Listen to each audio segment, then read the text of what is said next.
I have to make sure that on the week leading up, certainly a couple of weeks before, I don't socially drink or anything like that. You know, I'll make sure that certainly the 2 weeks leading up, I'm as clean as possible with anything I eat, drink, do plenty of exercise, just to try and be in the best physical shape, as you know, along with all of the other training that I do, but also helps you mentally. It gives you a good feels like you've got a mental edge if you feel that you're in a good place physically.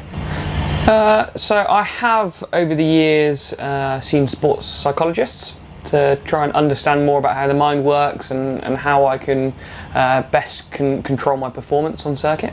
So I have a very good understanding of the processes that I need to put in place to make sure that I get best at myself. So there's nothing I need to do to get in the zone, but I do like to kind of be left in the car once I'm strapped in. Not too much communication, not the doors opening and people chatting to me from outside. I like just to stay concentrated and you know, try and focus on the task ahead. Of course, the team has a huge effect on the confidence you have in the car. Not only on the setup, but obviously on the build and how well it's put together. Anything from, you know, the safety aspects to just the performance aspects, you know, with engine components. So having complete confidence in your team is crucial to make sure that you get the best out of yourself in the car. Absolutely, you need to, like I say, having all the confidence in the car that the team have given you means that you are happy to push that extra amount to extract the most out of the car. So, you know, I've raced with varying different equipment. I've raced with different teams, but you know, certainly with BTC, not only is the environment a great place to be, you know, from a mental perspective for me, you know, I have absolute 100% faith in all of the guys putting the car together and running the car. But it's, you know, it just leaves me in a really comfortable place to be able to extract the most out of myself. So it's you know, I'd say that out of all of my seasons in touring cars this year, I've been you know, I've been the most comfortable part of the team as a whole. Obviously, the FK8 is still very new to us as a team.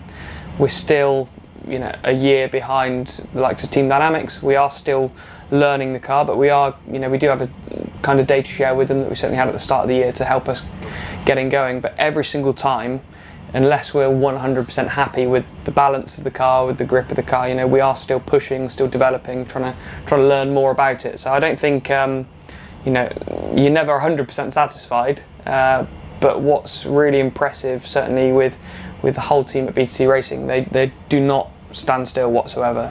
Every single race is a new challenge, and we arrive at the next race having learnt something between the two, with something new to try. So, you know, I feel really confident that we're just going to get stronger, and you know, things are always evolving throughout the season. And you know, you look at the other competitors, the BMWs, you know, Ingram in the Toyota, they're all going to get stronger.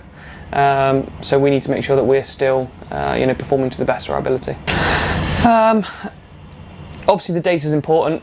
Being able to look at what you're doing and compare two cars to each other. So me and Chris compare our data regularly. We often split strategies to learn as much as we can in a session.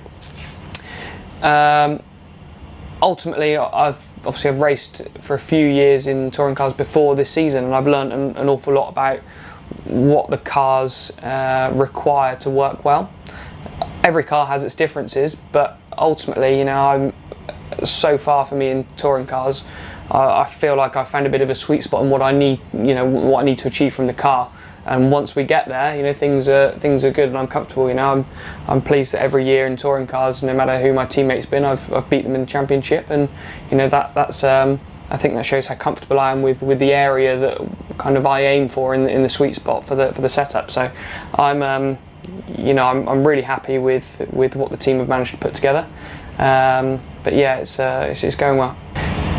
In the paddock, there's obviously, you know, we're all competitors. We want to beat each other, but it's actually a pretty professional environment. Everybody, you know, gets on well at a professional level. Of course, people do have disagreements and from incidents on circuit, but that's the nature of it. But I have to say, it is all handled very well behind the scenes, really professionally by the TOCA officials and yeah, by the championship teams as a whole. So I think, although there can be friction, overall, it is a good place to be.